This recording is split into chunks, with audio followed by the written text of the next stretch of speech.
कभी एक विचार करिएगा कि नरसिंह अवतार बैसाख के महीने में हुआ, कुर्मा अवतार बैसाख के महीने में हुआ, हयग्रीव अवतार बैसाख के महीने में हुआ, परशुराम अवतार बैसाख के महीने में हुआ, माता जानकी का अवतार बैसाख के महीने में हुआ। आखिर बैसाख के महीने में, माधव महीने में इतनी महत्वता क्यों?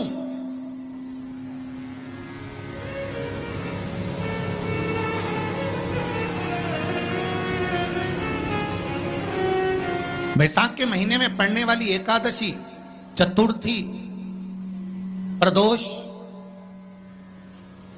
अमावस्या, पूर्णिमा, शिवरात्रि, ये सभी इतनी महत्वपूर्ण क्यों हो जाती है?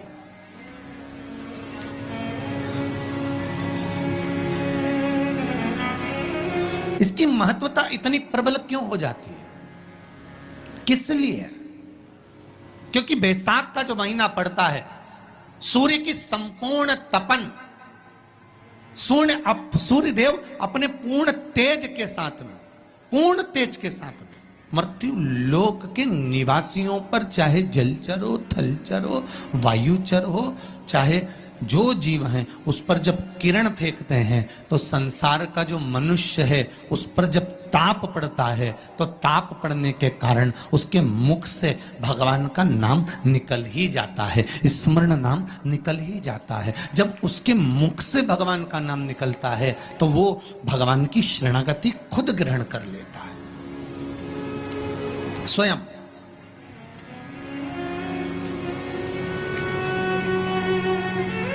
शरणागति ग्रहण कर लेना। बैसाख की पोथी पढ़ते हो आप लोग? आप में से अगर कोई पढ़ता हो बैसाख महीने की पोथी, तो उसमें एक वर्णन आता है, शुक्ल पक्ष की 9वीं तिथि, बैसाख महीना,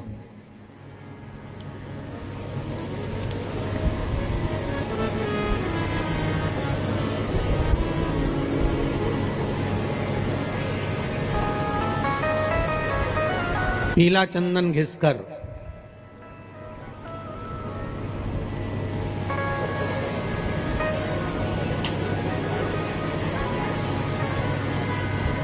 उस चंदन को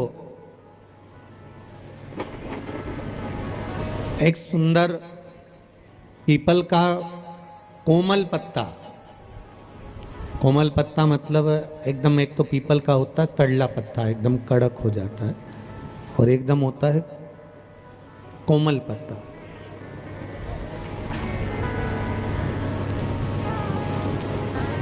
उस पीपल के कोमल पत्ते पर पीला चंदन घिसकर, जो वो चंदन होता है, उस चंदन को घिसकर उस चंदन को उस पत्ते पर रख लें। और महाराज उस पत्ते को मध्याह्न के समय पर, जैसे जब सुबह के समय पर सारी पूजन हो जाए, अर्चना हो जाए, भगवान शिव के मंदिरों में जल समर्पित हो जाए, उसके बाद में जब बाबा एकदम आनंद में विराजे हों, तब जहां शिवलिंग रखा होता है,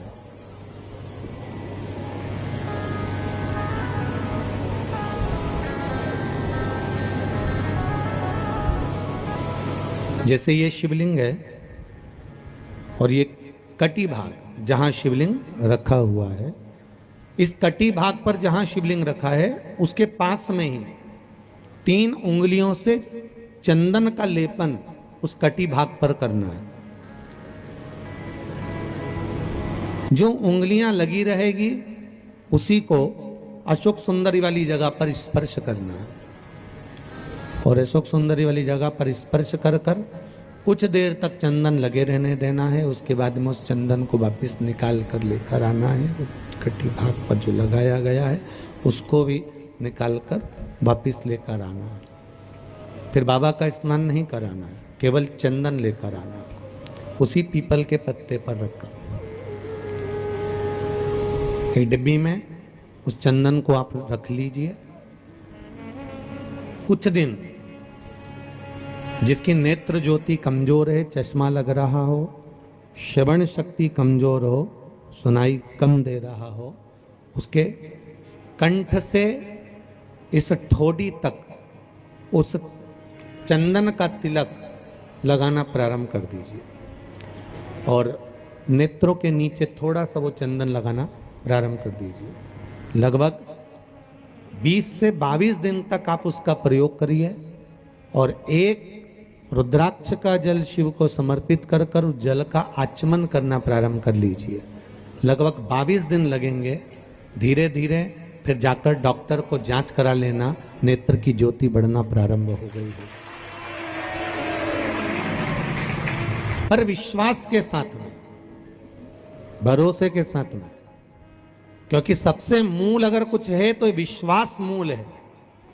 मानो तो मैं गंगा मां हूं और ना मानो तो बहता पानी। अगर आपका विश्वास प्रबल होगा, भरोसा अगर प्रबल होगा, विश्वास अगर प्रबल होगा तो भगवान मिलेगा, और अगर विश्वास नहीं है तो परमात्मा नहीं मिलेगा। बैसाख के महीने में तो आपको अगर शरीर में कहीं पथरी भी आ गई है ना, कहीं नेत्रों में अगर ज्योति कमजोर पड़ रही है, जाले पड़ने लगे, चश्मा बढ़ने लगा, रात को आंखों में जलन होने लगी, रात को नींद नहीं आ रही है, तो बैसाख के महीने में जो दुर्वा होती है, इस दुर्वा को तोड़ लाओ। जहां पर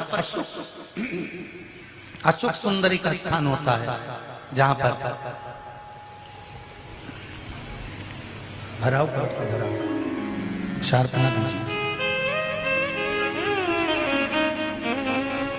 अशोक सुंदरी का जो स्थान होता है, उस अशोक सुंदरी के स्थान पर उस दुर्वा को रख दो और कुंदकेश्वर महादेव का नाम लेना।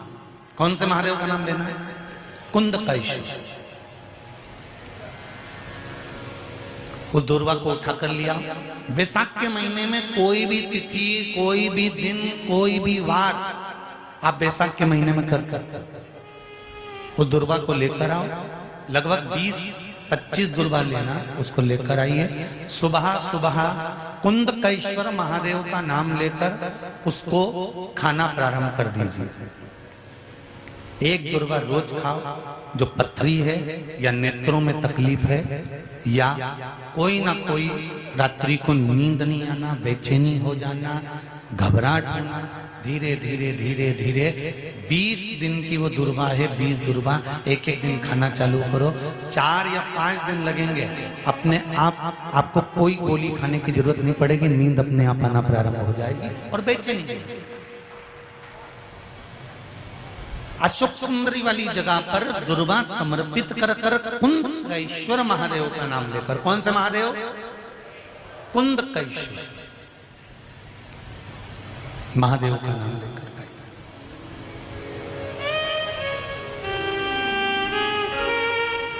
शिव आराधना का मूल है जल।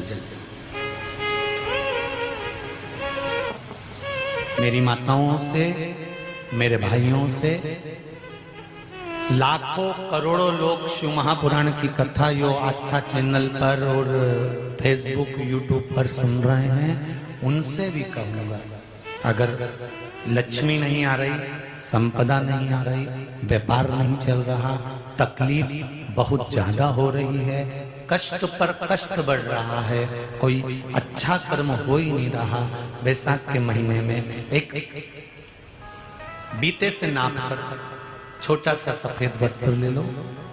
उस वस्त्र में 108 चावल के दाने रख लीजिए। एक सफेद पुष्प की पत्ती या पुष्प जो मिल जाए वो रख लो। फूल भी ना मिले तो एक चावल का दाना अलग से रख लीजिए। बैसाख के महीने में उसको अपने घर के जहां परिंदा होता है, मटका होता है, पानी भरने का स्थान होता है, जहां पर हम पानी पीने का भरते हैं, वहां उसको एक कटोरी में रख लीजिए। 3 दिन बैसाख के महीने में कोई सी भी तिथि, चाहे आप दूज, तीज, चतुर्थी ले लो, चाहे पंचमी, छठ, सप्तमी ले लो, चाहे अष्टमी, नवमी, दशमी ले लो, उसको रख दीजिए 3 दिन तक।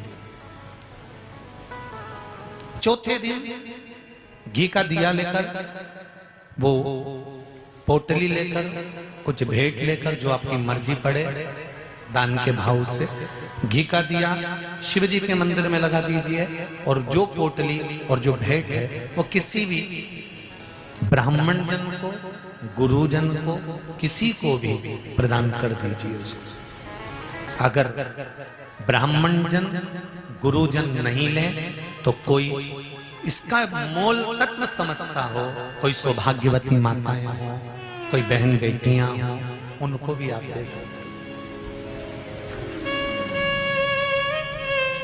ये लक्ष्मी की वृद्धि करने का, संपदा,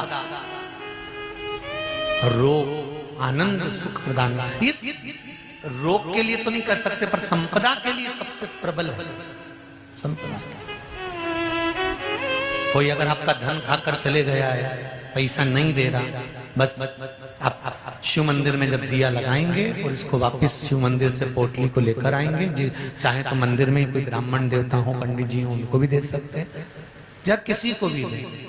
उस समय पर आपका स्मरण, दीप लगाते समय, दिया लगाते समय स्मरण होना चाहिए कि मेरा पैसा इतना गया हुआ है, बाबा ये रकम डूब गई है, ये पैसा चले गया है, ये प्राप्त होना चाहिए, मेरा व्यापार बढ़ना चाहिए। शिव करेगा। अरे तेरा ही दिया मैंने खाया पिया है, तेरा शुक्रिया है, तेरा शुक्रिया है। मुझे भोले बाबा ने बहुत दे दिया है, तेरा शुक्रिया है, तेरा। पुराण की कथा कहती है, जैसे शरीर की कोई भी इंद्री में जैसे हाथ है, कई माताओं के या पुरुष लोगों के, कई लोगों के, ये नहीं है कि तुम्हारे हाथ केवल तुम बूढ़े होगे तभी कांपते। कई बहन बेटियों के, कई जवान लोगों के भी हाथ जब सीधा करवाओ तो कांपने लगता है, कंपन करता है। उनको लगता है कि हमको कोई रोग हो गया, कोई बीमारी हो गई। डॉक्टर को भी दिखाते हैं कि ये हमारा हाथ कांपता बहुत है, कंपन बहुत करता है। उसका एक उपाय अग्नि पुराण में से आप निकाल कर सकते हैं। जिनके भी हाथ कांपते हों, चाहे वो युवान बेटा बेटी हो, चाहे वो वृद्ध हो, जिनके भी हाथ कांपते हैं, हाथ में थोड़ा बहुत कंपन रहता है, और ऐसे कई लोग हैं। केवल हम उनको नहीं कहेंगे कि बुजुर्ग लोगों के कांपते हैं, बहुएं हैं, बेटियां हैं, कई काम करने वाले जो होते हैं, जिन दिन रात दुकान पर बैठते हैं, काम करते हैं, उनके भी हाथ में थोड़ा कंपन आने लगता है। महाराज काली तिल शंकर भगवान को किसी भी सोमवार के दिन समर्पित कर देते। उस काली तिल को चढ़ाने के बाद एक बेलपत्री, एक शमी पत्र शिव जी को चढ़ाना। बेलपत्री और शमी पत्र को उठाकर जहां से पानी शिवलिंग, जलाधारी, ये पानी बहने का स्थान, जहां से पानी नीचे की ओर जाता है, बेलपत्री और शमी पत्र को उठाकर जहां से पानी नीचे की ओर जाता है, वहां उस पत्ती को रख दे। काली तिल को वापिस जलाधारी पर से शिवलिंग से उतार कर लेकर आ जाए और उसको डब्बी में रखें। सुबह उठने के बाद में, मुंह धोने के बाद में, नाश्ता करने से पहले या कुछ भी खाने से पहले मुख में 2 दाने वो काली तिल के हाटकेश्वर महादेव का नाम लेकर, कौन से महादेव? हाटकेश्वर महादेव का नाम लेकर 2 दाने उस काली तिल के खाना चालू कर दीजिए। 8 दिन 9 दिन कर लो, हाथ में कंपन आना बंद हो जाएगा और आपका हाथ धीरे धीरे ठीक हो जाएगा।